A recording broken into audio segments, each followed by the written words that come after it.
Krishna, Hare Krishna. reverências.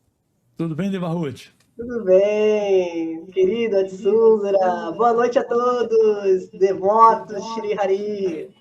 Boa noite. Boa noite. Deixa eu... Tá dando um eco aí. Atsundra, deixa eu fazer uma chamada aqui. Diga. Vocês estão ouvindo o eco aí, gente? Ou só eu que estou ouvindo? Deixa o pessoal comentar, por favor. Bem, hoje o tema é muito interessante, com o querido Jwala Dasa, e ele vai falar, o tema de hoje é sobre a experiência de um delegado de polícia na prática de Bhakti. Dever e devoção, um tema, assim, super importante para a gente entender, ter mais clareza. Já ouvimos falar muito sobre será que é Maia? Será que não é? Será que eu preciso... eu posso me dedicar tanto assim?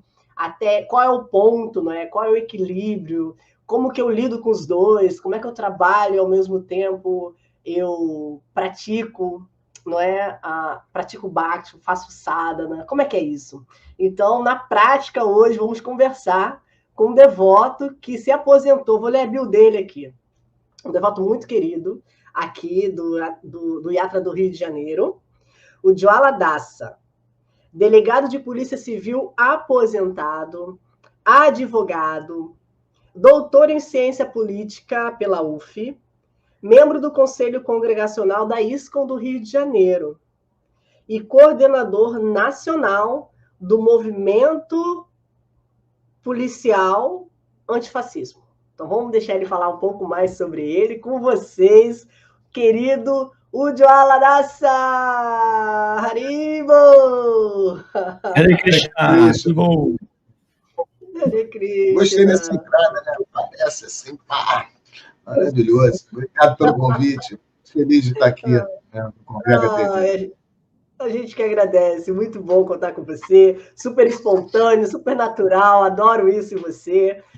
Então, mostra um pouco mais sobre essa naturalidade que impacta muito no nosso nível de consciência, né? De como que a gente leva o movimento, não é? E quantos anos você está? Fala um pouquinho, não falou aqui quem é seu guru.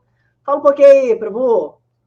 Você está perguntando quantos anos eu tenho? Quantos anos você está? Quantos anos que você está no movimento? Não precisa falar a idade, não.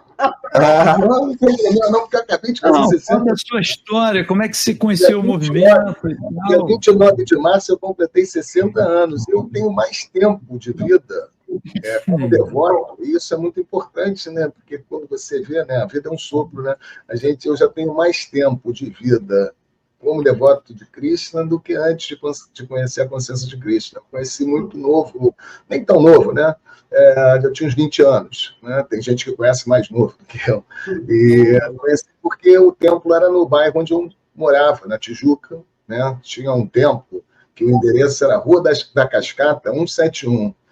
Mentira, né? Não era 171, não, era a Rua da Cascata. Era uma rua da Tijuca. Era a Rua da Cascata 171, você falou certinho. O número era 171 mesmo? Eu pensei que não. Era? Eu pensei que era brincadeira. Não, acho que era 71, porque a rua não é... Eu acho que era 71, mas na época não tinha ainda essa coisa de reduzir, né? Porque primeiro começou 171, depois foi 71, depois virou 7, aqui no Rio de Janeiro, a expressão do estelionato. Mas isso, eu conheci o movimento nos anos 80, o meu irmão, Goura Hari, já estava frequentando com os amigos da Tijuca o templo, e eu era meio arredio, assim, achava aquilo meio uma coisa de maluco, eu não estava muito afim de conhecer, mas um dia me chamaram aí, eu fui e não consegui entrar no templo. Tinha um sannyasi, um devoto importante, que eu não me lembro hoje quem era, mas era um cara de fora da Europa, que a casa era pequena e ficou uma multidão do lado de fora, porque não dava para entrar todo mundo, tamanha era a importância do devoto e como o movimento era muito frequentado. Mas, assim, eu estava num momento mágico do movimento Hare Krishna no Rio de Janeiro, porque quando eu cheguei, eu estava estudando comunicação na PUC, e na PUC tem uma matéria que é o homem e o fenômeno religioso, onde você é obrigado, praticamente, você tem que fazer um trabalho sobre uma religião que não é cristã, né? Porque no ano seguinte eles entram com ética cristã. Então, a ideia é mais ou menos assim, que as pessoas tragam, né, as suas pesquisas sobre outras religiões, para depois eles virem com a ética cristã e arrebentar com tudo. Mas só que o tipo se lacra, né? Geralmente as pessoas esquecem que existe, né, mobilizações que fazem com que nem tudo que se programe aconteça. E muita gente que vai pesquisar sobre outras religiões acaba ficando nessas outras religiões porque escolhem religiões que elas já têm algum interesse, né? Então, tinha amigos meus que foram fazer trabalho sobre o Daime e os caras viraram daimistas. Então, né, seguiram. E eu já tinha curiosidade pelo Hare Krishna, por conta da frequência do meu irmão, de alguns amigos, né? Hoje, alguns devotos que estão aí, o Pradyumna, que era amigo nosso, né? Outros que já se foram, né? Que já faleceram, mas tinha um grupo de devotos ali na Tijuca que Krishnamurari, que é o devoto, eu ia falar o nome dele de Kassan, mas é o Krishnamurari que faleceu. E esse grupo de jovens, né, que frequentavam, jogavam bola na rua, iam para as festas, uma parte deles começou a frequentar o templo e eu, nessa matéria, nessa disciplina da PUC, fui fazer o trabalho no Hare Krishna por curiosidade. E eu dei muita sorte, porque naquele momento, aqui no Templo do Rio de Janeiro, tinham devotos que são, assim, o top do top, né? A começar pelo presidente Prabhu Lokachaks. Né? Depois, Sankirtaneiros. Porra, Maharaj Chandramukha, que não era Maharaj, ele era ainda Brahmachari, né? Que saía com uma Kombi cheia de distribuindo leprosário. Prabhu Atisudradasa, que foi o meu guru, né? Me recebeu no movimento, eu vou contar histórias aqui com a Tsundra. E Prabhu Ishna, que está lá nos Estados Unidos, né, lá no Krishna West, o Lilaraja, que está aqui em Rajagumi, também Krishna West, é uma turma boa, porque, né, foi essa turma que me recebeu. Então, acho que a qualidade dos devotos que me receberam foi fundamental para eu me manter no movimento, né, muito embora eu não tenha uma vivência vivendo no templo, assim, uma vivência monástica de morar no templo. Eu tive um período muito curto na minha vida, foi só um ano que eu morei no templo.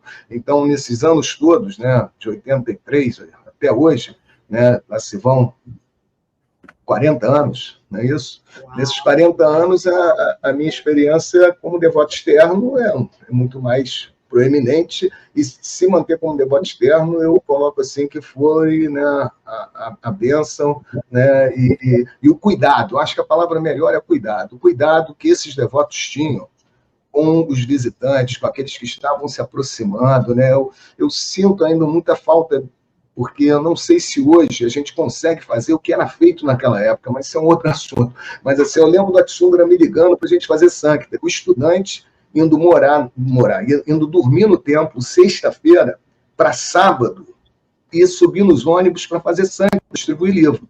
E era interessante que o Tsundra me ligava e falava assim: olha, vem que no final do dia a gente vai dar um mergulho na praia. Isso era sensacional. Esse mergulho nunca rolava. Mas o que era mais sensacional da história é o seguinte, porque, repare, eu podia ficar na praia o dia inteiro, mas eu era atraído, né? Mas ele sabia, pô, esse cara não tem condição de ficar só em cima de um ônibus vendendo livro o sábado inteiro. Tem que dar, sabe aquele negócio daquele torresmo de açúcar que dá para depois que estratégia.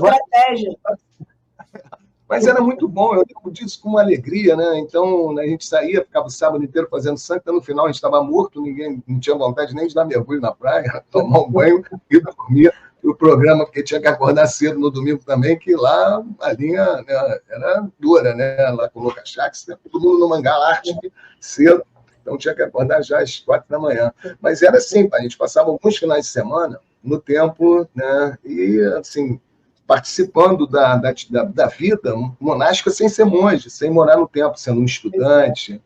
Legal isso, né? Você conhece não fizeram um programa aqui no Rio, Um Dia de Monge.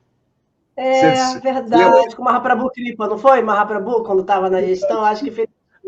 Eu até brincava com o Maharaj, falei, pô, Maharaj, tem que botar um dia de Swami, um dia de Maharaj. Aí vai lotar. Ao invés de um dia de monge, vamos fazer um dia de Maharaj. Mas tudo brincando, né? Porque a gente se conhece há tantos anos e criou uma amizade que eu acho que é fundamental para a existência de uma congregação, né, de uma sociedade, principalmente uma sociedade internacional, que existe essa amizade entre os devotos, e eu fui abençoado pela essa possibilidade, né, de ter uma relação de amizade com a Tsundra, com a Maharaj Chandramukha. Pô, isso não tem preço, né? É muita... Eu estou vendo aquela série The Chosen, que fala dos discípulos de Jesus, os escolhidos, né? Eu me sinto meio como escolhido, né? Porque, pô, como é que pode? Os caras estão lá na frente, né? Em termos de serviço devocional, de devoção. Eu era um desfrutador, né? E, pô, fui escolhido ali para ir, né? Fazer sangue, para dormir no templo, para ter a amizade deles, né? Eu me sinto meio como um discípulo escolhido ali, né? Por esses mestres, né? Que bacana isso. E gera muita gratidão, né? Quando você se sente o escolhido, você fica, nossa, que bom, obrigado, muito legal isso. Parabéns. E aí, você sempre ficou tirando esses finais de semana, e você começou, aí viveu sempre fora do tempo, teve a sua vida, casou. Como é que foi isso? E continuou, aí passou para a prova para delegado, e ficou trabalhando, já tomou iniciação. De quem é seu guru? Fala aí, explica aí. A história é longa. Então, eu só fui iniciado muitos anos depois, foi em 89. Na verdade, eu conheci o movimento em 84 e fui iniciado só em 89 por Parangati Prabhu, hoje Parangati Prabhu. Mas a história foi longa, porque eu tinha uma amizade forte com a Tsundra, e o Tsundra, ele teve um problema, que eu não sei se os nossos telespectadores aqui, né, internautas, sabem, mas o Tsundra era um Hare Krishna que tinha alergia a incenso. Isso é uma coisa inacreditável. Que imagina, olha, o Hare Krishna com alergia a incenso. Passava a mão no tempo de alergia e teve que... Aí foi morar em Nova Gokula. Ele foi para Nova Gokula por conta desse problema da alergia dele. E lá ele teve no programa do Gurukula. E ele me chamou, eu me lembro que no Rock in Rio, por exemplo, conheci o movimento, logo teve o primeiro Rock in Rio em 85, eu comprei os 10 dias, fiquei ali, né, curtindo o festival, bebendo, usando as drogas e tal, curtindo, era o primeiro festival internacional de rock no Rio de Janeiro, e olha só a benção, o Edson liga e fala assim, pô, vem conhecer Nova Gokula, vem para cá. E tinha um folheto que aparecia, né, a chamada de Nova Gokula, ele me deu esse folheto, que era uma devota bonita, um prato de marra prachada linda, flores, uma coisa maravilhosa, aquele cenário lindo. E eu falei, pô, vou para lá, né? Aí cheguei lá, caiu no d'água, uma chuva, e naquela época, 1985, Nova Gokula, o acesso era só estrada de terra.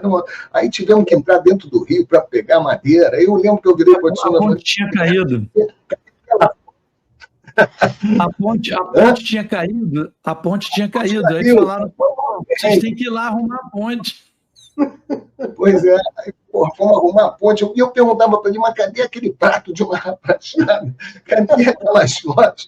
Mas, assim, foi uma coisa maravilhosa, porque eu tinha, né, no Tsundra, ele falou para mim assim, ó, ele falou, pô, caí no conto do folhetinho. Exatamente. Obrigado, eu falei, pô, o conto do folhetinho. Mas aquilo ali já conheci Nova Gokula em 85 através do Tsundra, já tinha Nova Gokula como uma referência. Em 89, eu já estava numa vibe assim, muito estranha. Eu tinha me formado em jornalismo, estava trabalhando num jornal grande, estava trabalhando no Globo, mas estava com uma insatisfação muito grande, né? E já estava com um problema né, com a questão de drogadição, uso de álcool, já estava dando uns piripaques. E aí eu tinha uma namorada, que é a mãe da minha filha mais velha, Kalindi, a Cláudia. E eu falei para ela, olha, vai chegar o carnaval agora, era carnaval de 89. Nós vamos desfilar na Vila Isabel ou nós vamos para Nova Gokula ficar com os devotos? A dúvida é essa. Não sabia se desfilar na Vila Isabel. E aí eu cheguei à conclusão que era melhor ir para Nova Gokula. Né? Aí, beleza, fomos para Nova Gokula. Quando chegou lá, eu combinei com ela assim, olha só, você fica com as devotas, que eu vou ficar com os devotos, nós vamos passar o carnaval tendo uma experiência de monge. Você com as devotas e eu com os devotos. Não ficamos no hotel, não ficamos juntos, não dormimos juntos. Vamos ter essa experiência. E ali eu tive um bem-estar maravilhoso. Eu saí de lá assim, falando, pô, é possível levar uma vida consciente de Krishna, que isso está me trazendo, isso me traz felicidade. E foi quando eu decidi morar no templo, em 89. Aí eu chamei ela, né? Falei, olha, eu quero ser devoto, quero começar como brahmachari, que é assim que os devotos começam, né? Aí né, me revelaram todos os segredos, né, do Brahmachari, que começa pelo interior, são segredos terríveis, né? O uso do interior, todo aquele universo. Acho que eu fui morar no templo, só que o templo tinha saído da Glória e estava em Santa Teresa, que era um templo bem pequeno, mas que tinha muitos devotos. Eu lembro que a gente dormia numa sala, 20 devotos. 20. Nossa. E aí tinha uma muito legal também, né? Haridashana, o Pradyumna, outro Pradyumna, né, que está lá em Portugal, o Purushotama, que também está em Portugal, mais o Marika, Nishinra, tinha uns devotos muito legais que foram os primeiros devotos a serem iniciados pelos discípulos de Prabhupada, né, muitos deles iniciados por Parangatia. E eu fui um desses devotos, dessa leva dos primeiros discípulos dos gurus brasileiros, né? E aí o Parangatia foi o guru que eu escolhi, ele me deu a iniciação como yoga em 89, e eu lembro que antes de morar no templo, que eu tive essa decisão, eu voltei a Nova Gokula e quem raspou a minha cabeça foi o Atsundra, que eu falei que eu queria raspar minha cabeça em Gokula lá no Rio, e ele foi o responsável por raspar minha cabeça e botar a cica, aí eu voltei para morar no templo. E aí, de lá, eu tive essa experiência morando dentro de um templo, mas eu sabia que aquilo não era minha, não era da minha natureza. E acabei saindo de lá, né? Reencontrei a Cláudia, a gente teve a Kalinde, que é minha filha, que hoje tem 33 anos, hoje agora sou avô, a Kalinde. Né? Que legal, que legal. E, bom, aí a Kalinde nasceu e eu tinha que trabalhar, né? Porque se você tem família, tu tem que sustentar a família, né? É o teu dharma. E já tinha saído do jornalismo e não tinha muito como voltar. E aí eu segui a orientação do meu pai. Acho que foi a primeira vez que eu segui a orientação do meu pai e me dei muito bem, né? Você vê, demora tanto, resiste tanto, é uma coisa tão simples. Ele falou assim, olha, eu tenho como te ajudar. Você volta a estudar Direito, porque eu comecei a estudar Direito junto com jornalismo, mas abandonei rapidamente, que eu queria jornalismo. Ele falou, volta a estudar Direito, que eu vou pegar a administração de uns imóveis de família que eu deixo como advogado, dou para você administrar, e você começa a cuidar, e isso vai te render alguma coisa para você sustentar a tua família. Então, eu fui estudar Direito por necessidade. E aí me formei em Direito, né, em 96, e em 96 eu resolvo fazer concurso público. E fazia concurso para a área jurídica, fazia concurso para a magistratura, para o Ministério Público, para a Defensoria, passei para delegado, inimaginável, na minha cabeça nunca passou. Né? Tem na internet um grupo de policiais que fala assim, que tem um site que chama Eu Nasci para Ser Polícia. Eu brincava, falei, eu quero fazer um grupo, eu não nasci para ser polícia, mas virei polícia no concurso e tinha que, né, eu tinha que sustentar a família, e era um caminho, e não me arrependo, agradeço, porque eu passei num concurso público numa época no Brasil, em que o concurso público era muito valorizado, porque dava garantias a um servidor que foram tiradas, né? Hoje, por exemplo, eu me aposentei com um salário com paridade e integralidade. Eu recebo, na minha aposentadoria, um salário que um delegado da ativa recebe. Hoje isso foi mudado com a reforma da Previdência. Hoje o serviço público já não é tão atrativo como era na minha época. Então, só tenho que agradecer, porque isso foi mais uma bênção de Krishna, né, que me permitiu, né, seguir, né, no meu caminho, junto com os devotos, e participei de vários momentos aqui no Rio de Janeiro para chegar hoje a ser um dos membros da congregação. A gente participou da compra do terreno, que hoje é uma propriedade da ISKCON, né, que é o terreno do Itanhangá, onde estão as deidades, né? E aí, a partir daí, esteve muito presente. Tanto que o meu guru, Parangati, ele diz que eu sou o devoto mais ausente, presente que existe na ISKCON. Porque ausente no sentido que eu não sou aquele cara de estar todo dia, né, no templo, nem de estar todo domingo, mas eu sou presente muito nas coisas que eu vejo que são importantes, na necessidade, né, nos festivais. Então, por exemplo, o Festival Ratha Yatra, que eu, Maharaj Chandramukha organizava no início, em 91, a gente organizava os primeiros festivais da Ratha Yatra, a ponto de a gente ter conseguido uma coisa inusitada, que a gente botou a Mangueira, a escola de samba Mangueira, para sair no Ratha Yatra com os devotos. Maravilhoso, foi em 94. Isso tudo estava ali no bolo, né, na confusão, né, junto, mas assim, por isso que eu falei no início do programa, que eu só devo isso à amizade, o carinho e o acolhimento que eu recebi desses devotos. Quando eu olho que o Maharaj Chandramukha, né, permitiu, em termos de aproximação, um devoto que não era residente do templo, o Atishonka, o Lilaraj, a amizade que eles permitiram que eu tivesse, sem ser um monge, sem estar ali no dia a dia, né, sem ter sequer um sadhana, vamos falar a verdade, sem ter até um sadhana regular que me permitisse até me aproximar no nível que eu me aproximei, que eu me aproximo deles. Então, acho que isso aí não tem... Esse é o segredo do que a gente precisa para que a nossa sociedade se fortaleça. Eu, sinceramente, se me perguntarem hoje o que nós precisamos para que a ISKCON se fortaleça enquanto uma sociedade internacional, é que a gente crie espaços onde essa relação de amizade, né, e de companheirismo, de carinho, né, ele cresça entre os devotos. Porque isso não tem preço, sabe? A filosofia é importante, né? Muito importante, o sadhana é muito importante, mas se tiver sadhana na filosofia, mas não tiver esse carinho, esse amor, eu acho que não rola. Eu acho que só rola, né, se tiver. É aquela coisa, né? Se botar o carinho, o amor, o sadhana e a filosofia vão ter uma compreensão, vai ser mais fácil, né? Praticar. Se manter, né? Tanto tempo. Se manteve tanto tempo. Por isso, né? E aí a ligação do seu amigo... Esse programa aqui é muito importante, porque, repara, quando cada devoto vem aqui e revela um pouco de como foi, né, a sua vivência, né, na ISKCON, na sua vida espiritual, isso tudo é motivo de inspiração para outros devotos, e você vai sendo conhecido mais, né? Porque tem muita gente que me conhece na ISKCON, onde eu ouvi falar agora, para a gente conversar, que é sobre o título do programa.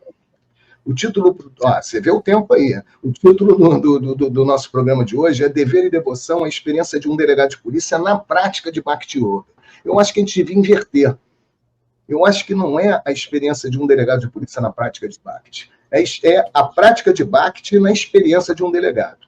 E a inversão disso faz todo sentido, por quê?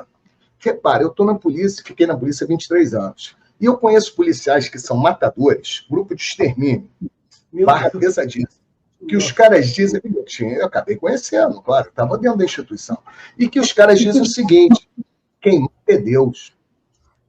Como é que é? Vamos tentar. Quem mata é Deus. Essa expressão, quem mata é Deus, é usada por matadores da polícia. E aí, repara, eles estão pegando, né, um conceito que vem do campo teológico, porque se a gente for ver, no Bhagavad Gita, Krishna fala que quem mata é ele. Não é isso? Sim. Em última análise, eles estão pegando um conceito teológico, porque isso está em diversas escrituras, né, e estão usando essa teologia a serviço do desvio e não do dever. Porque, repara, o dever de um policial não é matar. O dever do policial é fazer cumprir a lei. O devoto só pode matar o devoto também, mas o policial só pode matar em casos excepcionais, né, que estão previstos em lei. Um dos casos que permite que um policial mate alguém é a mesma hipótese que serve para todos nós que estamos aqui, para aqueles que estão nos ouvindo, é legítima defesa. Não existe na lei nenhuma possibilidade que um policial mate alguém se não for em legítima defesa, que é a mesma possibilidade que nós temos, né? Mas esses policiais acham que, por serem policiais, eles vão ser a legítima defesa, eles vão ser a lei. E aí usam, né, o conceito teológico, quem mata é Deus, para justificar o seu desvio. Então, por isso que eu proponho, né, eu acho interessante nesse caso, que a gente inverta um pouco a dinâmica da chamada que a gente está fazendo para esse papo, que a gente vai falar da relação do policial com o Bhakti, do dever com a devoção, né? Não é a experiência de um delegado na prática de Bhakti, é a experiência da prática de Bhakti na atividade, no exercício da atividade policial. E isso aí eu acho que eu tenho alguns momentos. E como é que foi? Então, primeiro, a maior experiência que eu tive para usar, né, toda a compreensão da filosofia, do conhecimento que, como devoto, eu adquiri, foi quando eu tive que trabalhar com presos. No momento da minha atividade como delegado, eu fiquei de frente com uma delegacia que tinha 500 presos. e era carceragem de delegacia. Só para dar uma explicação para quem está nos ouvindo, a carceragem em delegacia era algo não previsto em lei, nunca teve essa previsão na lei de execução penal. Era um lugar ilegal, porque não tinha previsão na lei, mas que existiu durante muitos anos. Aqui no Rio de Janeiro, por exemplo, só acabou em 2012. E em alguns estados do Brasil, ainda hoje, existem carceragens em delegacia. Mas a lei de execução penal não prevê carceragem em delegacia. E, inclusive, órgãos internacionais como a OEA dizem que o preso não deve ficar com quem prende ele, com os policiais. Deve haver uma secretaria separada, e a gente até imagina por quê, né? Porque se ele está ali preso respondendo um processo, ele pode ser obrigado a fazer uma confissão, né? Então, não é muito recomendado que os presos fiquem com a polícia. Mas eu estava em 2008, numa delegacia lá na Baixada Fluminense, Nova Iguaçu, que tinha 500 presos, metade do Comando Vermelho e metade do Terceiro Comando. Quando eu cheguei nessa delegacia, os policiais me falaram que era prática entre os presos se esquentar, ferver água de um lado e jogar para o lado dos inimigos do outro. Então, era uma guerra de água fervendo, uma coisa meio medieval, assim impactante para mim, que eu nunca tinha trabalhado com preso. Simbólico, né? O negócio não está bom. E aí, o que eu fiz? Bom, eu sou uma autoridade aqui. Então, como autoridade, eu preciso, né, é meu dever, né, garantir o direito dos presos, que ninguém fala que preso tem direito, mas preso tem direito, está na lei de execução penal, quais são os direitos do preso? Direito a trabalho, direito à educação, direito até a lazer, o preso tem, isso está na lei, não foi inventado por mim. Então, eu, como autoridade, tenho que fazer cumprir a lei.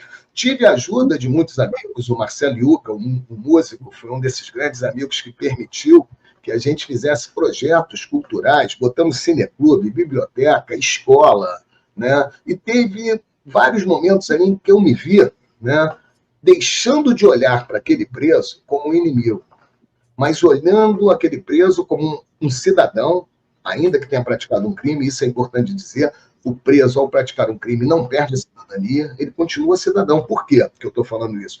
Porque ele recebe intimação em ação de despejo. O cara é locatário, está alugando um imóvel, ele é preso, o contrato não rompe, não. O contrato permanece em vigor. E se tiver que romper o contrato, ele tem que ser citado. Ele era citado na carceragem sobre um contrato que ele tinha lá fora. Então, repara, o preso não perde ou não deveria perder a cidadania.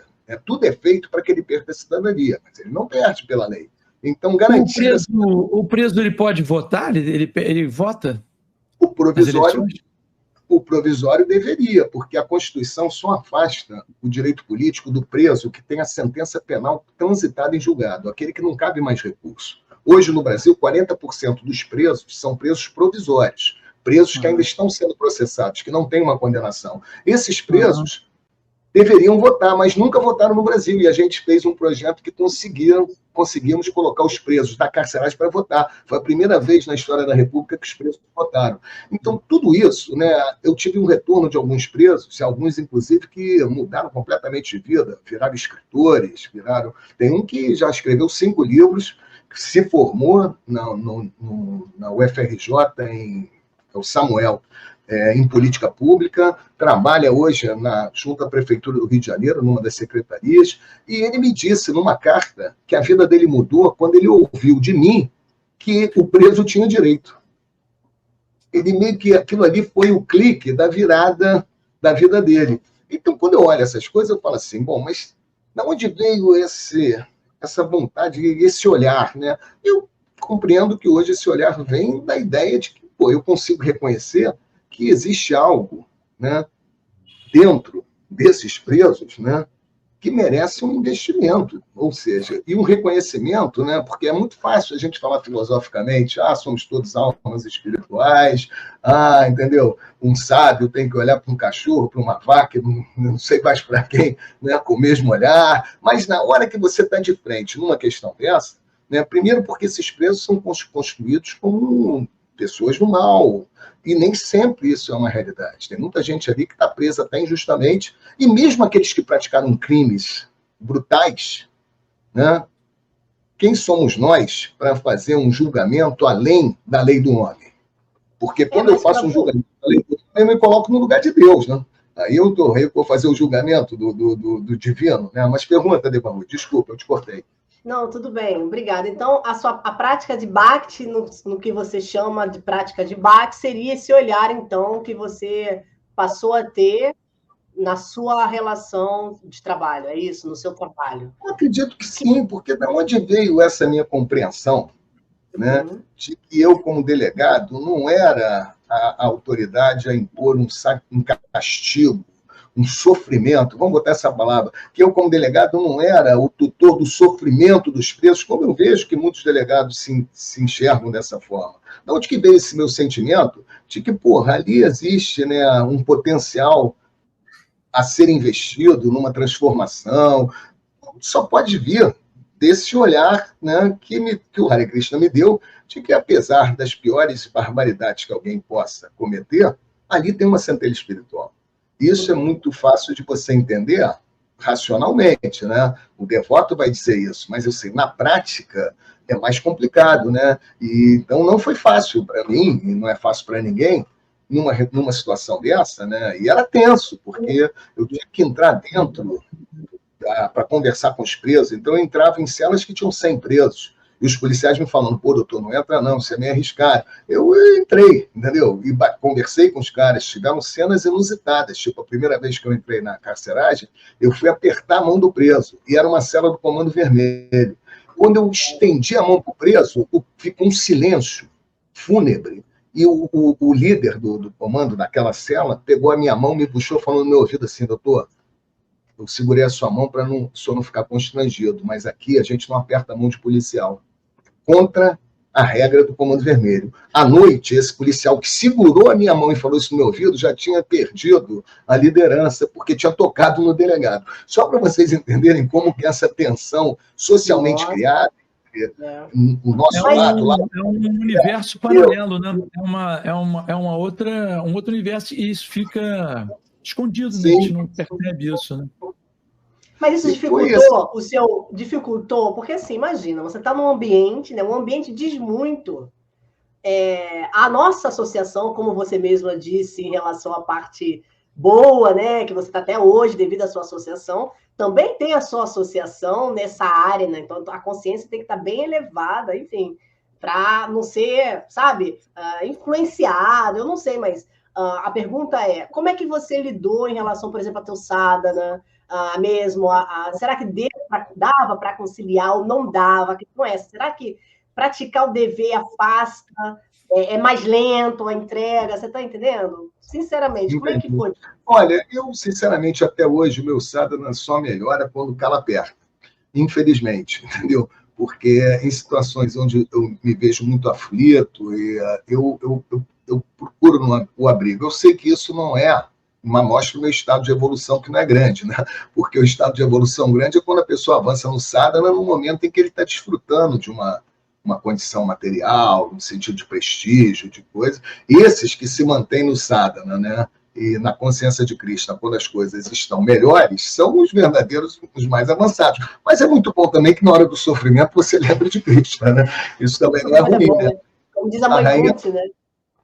Como diria a Rainha Kunti, ela pedia, né, até que viesse, né, todas essas calamidades para que ela pudesse lembrar de Krishna. Então, para mim, assim, em momentos tensos da minha profissão, e não foram poucos, né, como delegado de polícia civil no Rio de Janeiro, tive muitos momentos tensos, né, eu orava para Krishna, para ele me ajudar, e usava esse conceito, que é o conceito do Bhagavad Gita, que é o conceito que eu acho que é o que me levou a fazer essa relação dos princípios, né, prescritos, né, com a atividade que eu exercia. Ou seja, eu não pensava em qual resultado que eu deveria ter na minha ação como delegado. Eu pensava em qual princípio eu utilizar.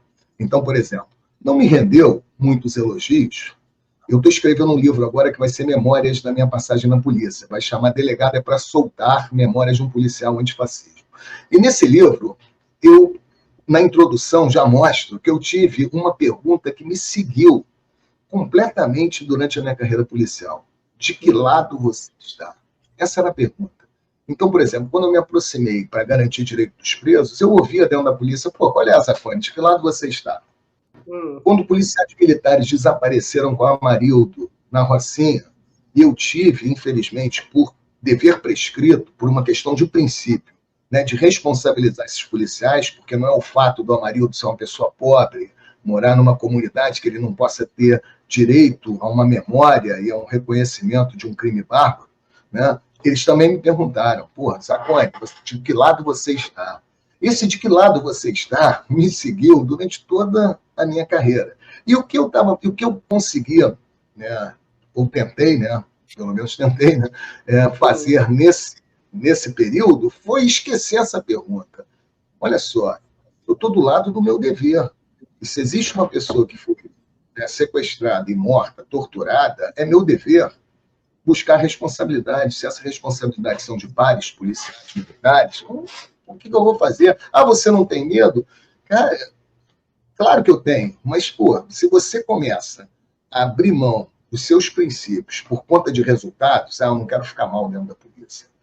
Eu quero aparecer o cara bonzinho. Eu quero fazer um discurso palatável. Eu nunca fiz discursos palatáveis. E mesmo dentro da ISCO, muitas vezes eu sou visto com um olhar meio assim, pô, é um desviante no sentido de defender algumas pautas e tal. Mas, assim, acho eu que eu tenho um dever de discutir determinados temas. Eu não posso deixar de discutir determinado tema porque esse tema está proscrito. Não podemos falar sobre isso. Não, por que não podemos?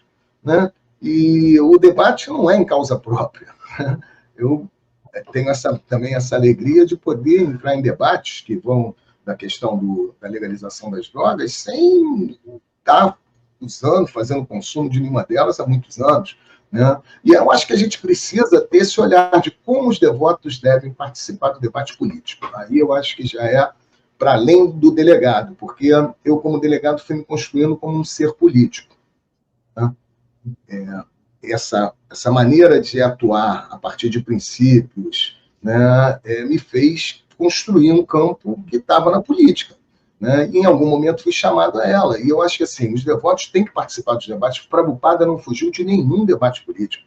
Prabhupada discutia a guerra do Vietnã. Pô, pelo amor de Deus, Prabhupada podia falar, não, a guerra do Vietnã é um assunto que a gente não tem que se meter, porque isso aí é dos homens e nós somos a isca de Deus. Não fez isso. Eu acho muito, muito interessante isso, porque assim, a pessoa tem que estar muito segura de si para defender um ponto de vista dela, não é? E se manifestar, porque assim, às vezes no movimento tem muito desse devoto ideal, por exemplo, e o que eu vejo, assim, percebo pouco em você, que eu não conheço muito você, mas você exerceu o seu dever prescrito, estava lá no seu karma, ok, nada é por acaso, então você está aí, você assumiu isso, não é? Não abandonou, ou não, está lá na Gita, cada um precisa cumprir o seu dharma, e não viver o dharma de outras pessoas, então você, e essa leveza é muito importante, você viver o que você precisa viver, porque senão você fica querendo a todo momento ser uma pessoa perfeita, porque se vende que o devoto é perfeito,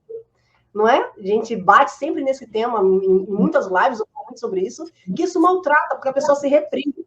Então você não se reprime. Talvez você esteja até hoje, não só pela associação, né? E você fala um pouco mais sobre isso, mas por você ser você. Tipo, eu estou nesse processo, a minha fase é essa mesmo, e ok, estou buscando melhorar. E aí a gente vai... Mas aí que tá. A gente tem que estar como devoto.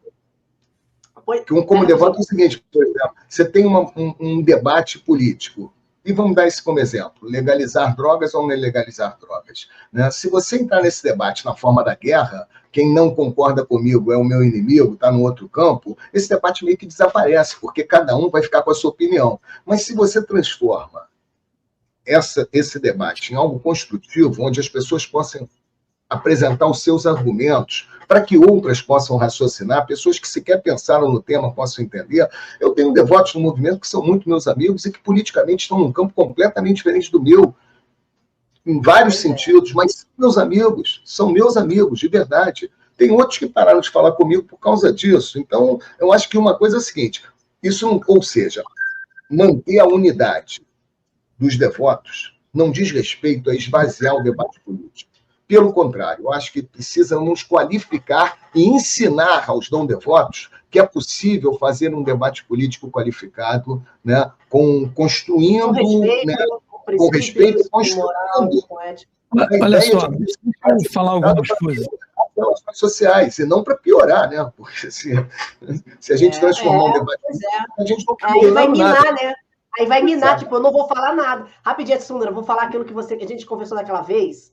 A Tsundra falou assim, estava conversando sobre isso, a Tsundra falou assim, a gente não pode normalizar a situação. Porque, por exemplo, nós devemos algumas situações. Tipo assim, a gente precisa cantar as 16 voltas de japa, a gente tem alguns deveres, né? Quanto ao nosso sadhana e tudo mais. O fato da gente não fazer isso devido às condições atuais que nós escolhemos, não é? Porque tudo é uma escolha, seja um dever prescrito, seja lá o que for, ok, é a nossa fase, mas precisamos não normalizar essa fase. Ter essa consciência do ideal, mas se permitir ser você na fase que você está, sempre buscando cada vez mais. É isso que eu queria dizer. Não, mas olha só, deixa eu pontuar algumas coisas importantes que foram mencionadas aqui. A questão, olha só, a questão do debate, ela é fundamental. O debate ele só pode ocorrer quando há respeito. As partes têm que se respeitar. E você respeitar quem pensa igual a você é facinho, cara. Mole. Agora, respeitar quem pensa totalmente diferente de você, aí sim vem o exercício. Outra coisa também é que nós, como devotos, nós devemos almejar nos situar no modo da bondade. O modo da bondade, ele é um modo acima das paixões. Então, a defesa dos nossos pontos de vista não pode virar uma mera paixão, porque as pessoas se apaixonam pelos seus pontos de vista, e aí, não, mesmo que a pessoa esteja falando o óbvio, ela não abre mão, porque ela está apaixonada pelo seu ponto. Então, cada um de nós tem que... A paixão é cega. Tem esse ditado que a paixão é cega. Paixão é cega. Exato. A paixão é cega. A ignorância, então... Aí a ignorância é, então, não vou discutir, não adianta, nada serve, isso é bobagem, isso é ignorância. A paixão é, eu tenho meu ponto de vista, porque eu ouvi, eu li, pesquisei, meu ponto de vista é esse, eu vou com esse, isso é paixão. Na bondade, você pensa em Krishna, você pensa, o que Prabhupada pensaria? O que um devoto esteja... Como é que você vê isso de um horizonte muito mais profundo? O que é isso dentro desse mundo material? O que é isso dentro da jornada dessas almas espirituais que estão vivendo? O que é isso? Você começa a elevar o seu pensamento. Não, isso vai, então, ao encontro que o Derrota estava falando, da normalização. A gente não pode perder essa visão dos Paramahansas, de Narada Muni, de Vyasadeva. Eles são o nosso norte. Tudo bem, nenhum de nós aqui é um Narada Muni. E falsamente viver esse papel, né, é falso, então não é verdade. Mas a gente não pode perder essa referência do que é um devoto de verdade, um devoto mesmo, um Bhakti Yogi. Aí eu estou falando de Prabhupada, Narada Muni, Bhaktivinoda Thakur. O próprio Bhaktivinoda Thakur, ele era um magistrado, né? Ele deveria ter problemas similares com esse, ele lidava com presos, e na Índia, numa sociedade também, é uma coisa, mas ele sempre manteve como devoto. Então, era só essas pontuações. E dizer o seguinte, com relação ao Dwala, não, mas vou dar um testemunho aqui, com relação ao Dwala, vocês podem pensar, o Dwala, olha só, ele é uma pessoa que sempre teve o maior carinho, o maior respeito por todos os devotos. E ele nunca, assim, ele sempre ajudou o movimento, de tudo quanto foi jeito, assim, de várias oportunidades. E, assim, eu acho que isso mantém a posição dele como um devoto. Aí você vai dizer, não, mas o trabalho dele, o sadhana dele, então, mas olha só, você tem que ver a totalidade da pessoa, a sua entrega, e isso faz parte também. Eu acho que o sadhana, a devoção, né, não diz respeito a um julgamento de ninguém que não seja, né, de Krishna na relação com o devoto. Quem sou eu para julgar o sadhana de algum devoto, né? Assim como eu acho também que é muito esquisito alguém julgar o meu sadhana, porque esse tipo de julgamento não mostra a relação que ninguém tem com Krishna. Essa é uma realidade, e nesses anos todos de movimento eu vi muitos devotos que eu considerei assim que fizeram até passagem na hora de abandonar o corpo, né? O Vignanassa, o Atsundra lembrou, um devoto que morreu, ele sempre foi muito louco, ele nunca teve uma vida muito um sadhana regular, digamos assim, mas na hora da morte ele morreu falando Haribô, cercado de devotos, no dia da cerimônia de fogo dele, o tempo fechou, caiu uma chuva, assim que acabou a cerimônia de fogo, e o Maharaj Chandramukha estava do meu lado e falou assim, pô, será que a gente ofendeu muito já o Vignanassa? Porque havia ali sinais de uma coisa auspiciosa, de uma proteção no momento da morte, né? De uma cerimônia de fogo que tem uma chuva para apagar o fogo, tudo uma coisa mística que a gente sentia naquele momento, que era uma alma avançada que tinha partido. E ele, na vida dele, não era um devoto muito estrito. Então, quem somos nós para tentar julgar qual é a relação? Isso eu não estou falando porque meu sadhana não é perfeito, nem para fugir do sadhana, o papo não é esse. O papo é o seguinte, ninguém pode julgar o sadhana de ninguém. O sadhana é uma relação que você tem com o seu mestre espiritual, porque você prometeu a ele, né? Porque o seu mestre espiritual é a ponte que te faz a ligação com Krishna, né? Então, o que a gente precisa deixar claro é que nós, individualmente, podemos estar em diferentes estágios e em determinados momentos nós podemos não estar tão avançados quanto nós precisaríamos estar. Mas, ao mesmo tempo, a gente precisa ser seguidores de Prabhupada, e como seguidores de Prabhupada, nós temos que dar exemplo e temos que inspirar as pessoas a quererem dar exemplo. Por quê? Porque serão inspiradas na felicidade que você vai emanar. Por exemplo, quando você ia lá no templo, eu tenho certeza, na Rua da Cascata, tenho certeza que você ficava maravilhado com a energia ali, com o astral, com aquela sei lá, egrégora, não sei qual é o nome mais científico, né? Porque era uma coisa assim, chamava atenção. Você parecia, eu também, quando visitei o templo a primeira vez, parecia que eu estava, mas de onde que é isso? Estou numa outra dimensão. Então a gente precisa resgatar essa dimensão, ela vem de Krishna, ela vem da inspiração que Krishna dá, da realização que Krishna dá no coração do devoto. Aí, em determinada situação, ele vai falar coisa que precisa ser ouvida ali naquele momento. Ele vai ter que ser uma fonte de inspiração para as pessoas. Só assim que a gente vai poder influenciar a sociedade. Exatamente contra você. Na última eleição que eu fui candidato, eu recebi uma ligação de um devoto, Madana Mohana, que é num campo político completamente oposto ao meu. E ele me falou o seguinte, o Diola, o que você vai fazer pelo movimento? Eu falei, porra, eu pretendo dar um exemplo, né, de se comportar na política de uma forma onde as pessoas possam resgatar a confiança no político. Isso eu estou fazendo muito mais pelo movimento do que qualquer leizinha para dar isenção de tributo para Hare Krishna. Você está entendendo? O nosso exemplo é o bem maior. É o maior de todos, é o exemplo de um devoto. Então, nessa passagem, já que o nosso assunto é a minha trajetória como delegado de polícia, a relação disso com o Bhakti, eu acho que o maior exemplo que eu dei foi de poder, através de princípios, pautar minha atuação, que me permite andar de cabeça erguida e receber cumprimentos de pessoas na rua que eu não conheço, que falam assim, pô, você foi muito importante por um livro que você escreveu, por uma atitude que você teve como delegado. Essa coisa de você ser um exemplo, no sentido de ter um reconhecimento, né, de uma postura correta, né, que é esperada socialmente, isso é fazer muito mais pelo movimento do que ficar carregando bandeira de moralidade, entendeu? Parecendo beata, porra, de igreja evangélica, que, com todo respeito aos evangélicos, né, que é uma questão de discutir, né? Nós não podemos ser, enquanto movimento Hare Krishna, né, os pregadores da moral e do bons costumes. O Prabhupada nunca foi isso. O Prabhupada sempre sentou ao lado daqueles que estavam mais, né, no setor mais marginalizado da sociedade. Uma vez perguntaram para Prabhupada se ele fazia milagre. Você conhece a resposta de Prabhupada? A Tsundara talvez conheça. Uma repórter perguntou, o senhor faz milagre? O que Prabhupada respondeu? A Tsundara sabe. Devotos são os milagres, né?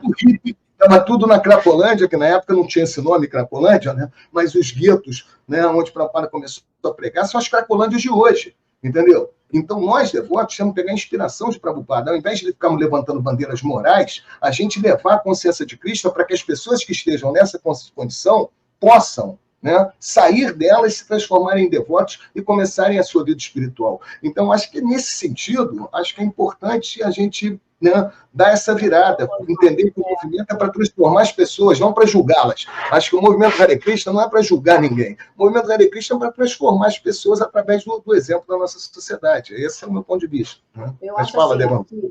Obrigada, né, por tudo isso que foi falado. Acho que é uma pauta que vale a pena. Não sei se aqui é o canal adequado, mas provavelmente numa outra circunstância, ou então algo que se crie dentro da ISKCON, para ter o esclarecimento mesmo entre os devotos, não é? Do que deve-se ou não, mesmo a pessoa concordando ou não concordando, tem que essa clareza é muito importante. Para ter essa clareza, é preciso haver essa manifestação, é preciso encarar o problema, o dragão de frente, vamos assim dizer, do que tampar o sol com a paneira, e isso faz todo sentido. Agora vamos realmente ver uma forma mais adequada para esses tipos de debates, não é? Então, assim, tem perguntas aqui para você. Primeiro, antes da gente encerrar, tem as notícias e tem também a mensagem que você gostaria de deixar para as pessoas que estão buscando viver o seu dever prescrito, não é? E tem muitas pessoas que têm ainda hoje essa dificuldade de saber até qual é o seu dever, ou então de exercer o seu dever prescrito, a sua ocupação, não é? E não levar o sadhana, e ela se incomoda com isso. Então, assim, tudo é muito relativo em relação, está relacionado com o karma, né? Com aquela pessoa específica, né? Cada um está no seu processo mesmo. Mas aí você falaria um pouco sobre isso antes da gente encerrar. Mas primeiro, por favor, deixa eu falar com as pessoas que estão aqui, presentes aqui, vieram homenagear você, ver você. O Jwala significa o que antes disso? Eu fiquei curiosa. Qual o significado do Bom, meu mestre espiritual disse que significa o todo brilhante, só que eu sou o Jwala Dasa, né? Eu sou o servo do todo brilhante. O Jwala é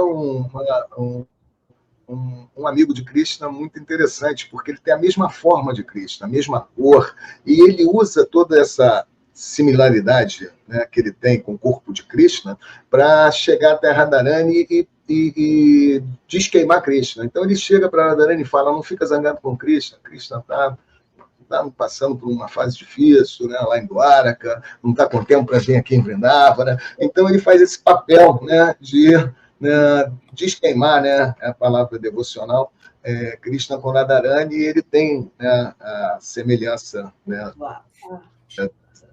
da cor e dos traços. Mas significa isso, todo brilhante. Todo brilhante. Então, vamos lá, as pessoas participantes. Querida Amara, que faz parte do TV Congrega, integrante da equipe. Aum Shanti está aí, Jaya Jwala. A querida Mônica foi aqui, te convidou também, integrante da equipe do TV Congrega. Márcio, Hare Krishna. Maharani, Hare Krishna. Adriana, Hare Krishna. Madana Mohan, você não falou? Madana Mohan Das, ele aí, Hare Krishna. Harinati, reverências, querido, Hare Krishna, Jwala Kijai, a Miaya Krishna Devidasi, Roberto, sejam todos muito bem-vindos. Por favor, venham às quartas-feiras, assistam aos vídeos no canal. É da família do Prabhu lá, do Gurukula. Veio do Cartola, Tsundara. Não, é do Tsundara, da família da Tsundara, o filho dele, não é? É o Bhimacena, cara. Olha a foto dele. O Bhimacena é sensacional. O Bhimacena, sábado tem teu jogo de futebol, hein? Estarei lá, hein? Assistindo a partida do futsal. Krishna Vijay Devidasi, linda Krishna Vijay, estava com saudade de você, ela da equipe da Maya Pudivi Brasil. Baladeva, boa noite. Ananda Govinda, Hare Krishna. Ana Cláudia, boa noite. A pergunta da Onchante. O Jwala, quando você virou delegado, você já era Hare Krishna. Como seus parceiros de trabalho, policiais e delegados, te tratavam? Legal. Então, eu já era Hare. Teve, na verdade, uma divulgação muito grande de um delegado Hare Krishna. Eu fiquei conhecido como delegado Hare Krishna porque a revista Isto É, que era uma revista grande na época, tinha uns amigos meus do jornalismo, eu tinha sido jornalista, que eles tinham me visto desaparecer do mundo jornalístico, né? Eu larguei o jornalismo, fui morar no templo, eles sabiam, virou uma notícia, né? O Sakone virou Hare. Alguns foram até me visitar no templo, tiveram no festival de domingo, alguns amigos do jornalismo.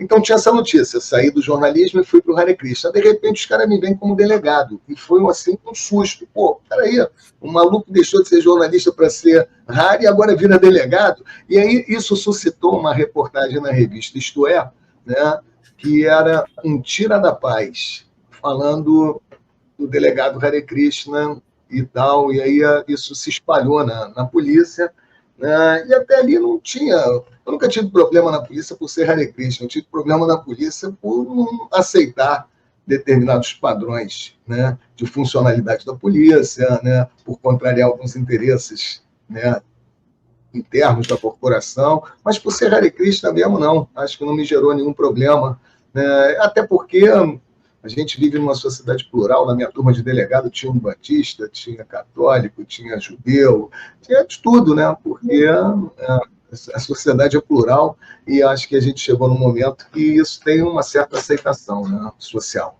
Então, acho que não tive problema por isso. Legal. Tatiana, dar exemplo para atrair, exatamente. A Onchante comenta, parabéns, ela concorda com você. A Sundarang fala, gosto muito da postura do Djwala, acho uma pessoa muito brilhante, assim como o seu nome inspira. Boa noite, Sundarang, Hare Krishna. Bem, muito obrigada, já são 8h10. Pô, ótimo. Olha, queria primeiro, assim, antes de encerrar, pedir desculpa pela forma enfática como eu me coloco, né, porque eu sou ele, né, eu sou esse, né? Então, eu não consigo me manifestar se não for dessa forma, né, apaixonada, né, na forma... Eu vou ter que evoluir muito para chegar no modo da bondade. Mas, assim, eu espero poder, dentro da paixão, contribuir, e esse é o meu interesse sincero, né? Tudo que eu falo aqui, tudo que eu trouxe para esse debate foi no sentido de fazer uma melhora, né, na construção da ISKCON, na construção dessa sociedade, para que essa sociedade inspire, né, outras pessoas a entrar, né, no caminho espiritual, na consciência de Krishna, a cantar Hare Krishna, que essa é a nossa missão enquanto movimento de Sochaitanya, de Prabhupada, né, e aquilo. Eu só tenho a agradecer a associação de todos os devotos e, principalmente, né, o convite que vocês fizeram para eu poder ter esse espaço aqui. Muito obrigado, eternamente grato. A gente agradece você. Antes, calma aí, tem as notícias. Calma. As notícias. Tem as notícias da semana. Deixa eu abrir aqui, não posso deixar de passar. Que a Yamara faz, seleciona, tem uma equipe que faz. A Kalesvara pega a gente, então, para a gente ficar antenado um pouco do que está acontecendo. Então, vamos lá. Deixa eu voltar aqui, compartilhar a tela. Aqui. Olha só que legal! Curso de Reiki em Vrajabhumi, com o querido Lucas Sakshi. Haribol, mestre de Reiki, gente, muito legal. É de 12 a 14 de abril. Que neve. Olha só. Ai, Reiki é muito bom, gente. Eu adoro. Eu adoro. Vale muito de 12 a 14. Mas como será? As pessoas... ela vai se hospedar lá, é isso? Provavelmente sim, né? Tem que entrar em contato lá com Vrajabhumi. Tem um telefone aqui, né? Tem um telefone aqui, ó, 16, Teresópolis, com Govinda Gopal, né? 9911-8009. De qualquer maneira, o post vai ficar lá no Instagram do Congrega ISKCON. Então, ótimo. Vai lá e pega um contatinho. Vai ser incrível, adorei essa novidade.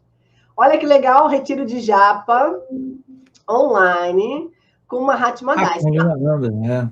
Olha só, aproveitar, Sundra, nós vamos ter no próximo encontro nosso, quem vai estar aqui na História de Grandes Vaishnavas vai ser Mahatma Das. Então, estejam presentes para ouvir essa história, se inspirarem, conhecer os passos, não é, desse grande devoto de Shri Hari. Então, ele vai falar também sobre esse curso, né? Essa imersão online que ele vai dar sobre a japa. Dia 27 e 28 de abril, dia 20 e 21 de abril é um grupo, dia 27 e 28 de abril é o grupo 2, são 2 grupos. Retiro de japa online. Muito bom. Muito bom, né? Tem um código para escanear, não é? Bacana, um QR Code, não tinha percebido. Tem o e-mail dele aqui, tem o WhatsApp, tem um valor aqui, tá bem pequenininho, mas lá no... R$70. R$70, isso aí, dá para ver. Ah, eu vou fazer, tô querendo, hein, Nectar? Noite de Mantras, dia 5 de abril, sexta-feira. Noite de Mantras em São Paulo, gente. Olha que Aonde? legal. Se estiver... Olha. Onde é? Centro Cultural Despertar da Consciência. Olha que bacana. Ah, Amparo. Deve ser aquele... Tem um templo em Amparo. Não sei se é esse, né? Mas bacana. Uma palestra. Hã? Uma palestra. Pause, reflita e transforme. Gostei do nome do tio. Bacana. Noite de Mantras, 5 de abril, lá em São Paulo. A participação dos comadres. Hã? Participação dos comadres. É verdade. Haribo. Chegando direito aqui, não. Nós temos aí, tá escrito aqui, mas encontro a importância do sânscrito. Que bacana. Vai ser online ou é com Harinara? Não, é com Guru Sevananda. Brahmarshi e Guru Sevananda. Uau, vai ser, hein? Incrível. Pelo YouTube no Krishna West Brasil. Encontro especial. É online, né?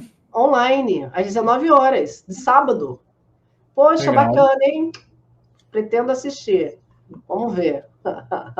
Nem que seja depois. Vai ser bacana. E olha só que legal, gente. A partir de amanhã já nós vamos ter com o Gurudeva Purushatara Swami, às 19 horas, abrindo aí a série de lives sobre o mês de Ramachandra. A congregação ISKCON Bahia vai ser pelo Instagram da ISKCON da Bahia, que vai apresentar essas lives. A primeira, dia 4 de abril, que é amanhã, às 19 horas, com o Purushatara Swami. Dia 11 de abril, com a Munacharya, com o chefe aqui nosso. Dia 18 de abril, nosso chefe. Krishna, nosso chefe, e ele também. Dia 18 de abril, Chandramukha Swami. E dia 26 de abril, Dhanvantari Swami. Aí, só os sannyassis do Brasil. Só não, né? Peso, hein? Nectar. Bacana. Yoga Music Fest. Yoga Music Fest. Olha aí. Ah, é? Com Maharaj. Que nectar, hein, gente? São Paulo. Podia fazer aqui no Rio, hein? Tsundara? Esse ano vai ser em São Paulo também, ó. Ah, ele pode pedir para ele uma segunda edição, né? Né? Fazer aqui no Templo do Rio. Olha, inclui bate-papo, bistrô vegano, confecção de mandalas, terapias do bem-estar e mais. No Centro Hare Krishna de Bhakti Yoga. Contribuição mínima de R$20. Puro néctar. Tem um telefone ali para informações. Dia 6/4, que também é no sábado, né? E também nós temos no Centro Hare Krishna de Bhakti Yoga a programação do mês de abril. Do mês de abril. No dia 6 a gente tem esse yoga, dia 11, cerimônia de fogo com Maharaj Keshava. Dia 13, workshop de yoga terapia com o querido Paravioma. Dia 16, festival de Ramananda, já está chegando, gente. Dia 20, dia 16 agora, que no Rio vai ter também, né? Desmistificação, o Tantra com Maheswara Chaitanya Dasa. E dia 27/5, aí já é maio, workshop Espiritualidade e Sucesso com Pradyumna Dasa e Vishaka Devidasa. Uau, Nectar. Só coisa maravilhosa. E amanhã, deixa eu encerrar aqui, e amanhã nós temos a Tsundara, vai dar palestra. No Facebook, da onde vai ser? Da Facebook da ISKCON Rio, não é? Na página do Facebook do Rio de Janeiro, ISKCON RJ. Nectar, 8 horas da manhã. A Tsundara é maravilhosa, a aula vai ser incrível. O Joala, então, obrigado a todos vocês. Quero agradecer a participação, seus pontos de vista aqui. É muito importante, realmente, a gente se acolher, ouvir e saber, é isso que você falou, o que está acontecendo, como as outras pessoas estão, como os devotos estão vivendo, não é? Em cada um no seu processo. Eu acho assim, a gente precisa trazer essa clareza de exemplo, de vivências na prática, não é? E ter essa coragem. Eu acho muito bonita essa autenticidade, né? Eu acho isso, eu penso assim, e é isso mesmo. Então a pessoa tem que estar muito autêntica, sabe? Segura, porque senão a pessoa não fala, tá? Sempre ficar assim, mostrando que é uma pessoa. E por dentro, tá cheio de coisa, tomando Rivotril, passando mal. Isso pode ter muita coisa a ver com as questões interiores. Então, quanto mais você se externaliza e aceita você, não esquecendo a meta do ser que você deseja se tornar, mas tendo a coragem de ser você. Então, parabéns. Acho muito autêntico você como delegado e viver a filosofia no seu processo, no seu tempo, e sabendo dos seus desafios e do seu avanço, reconhecendo a associação maravilhosa que você teve, que você tem. E é muito bom Ainda te conhecer. Pois é. E é muito bom poder te conhecer um pouco mais, sabe, João? Até lá, esse contato lá na Isca do Rio, acho que a gente precisa mesmo se associar mais, todos nós, né? Então é isso, ótimo, muito obrigado. Obrigadão. Estaremos juntos aí sempre, espero, né? Daqui para sempre, verdade. Né? É o que eu oro aqui, eu fico eternamente associado com os né? Porque não tem outro caminho, né? Eu vou te falar, se a gente tiver que botar numa escala, né? O que faz com que o devoto se mantenha mais próximo da consciência de Cristo, né? Eu acho que a associação com os devotos, pelo menos no meu caso, na minha experiência, nada aconteceria se eu não tivesse a associação dos devotos, e acho esse programa muito importante, porque amplia essa possibilidade da associação. Obrigado, tá, pela oportunidade. Obrigada. Boa noite. Querida Tsundara, quer falar alguma coisa? Não? Tchau. Hare Krishna. Haribol. Hare Krishna, isso aí. Boa noite a todos vocês presentes. Muito obrigada, viu? Até a próxima. Haribol, boa noite. Tchau, tchau. Tchau. Hare Krishna.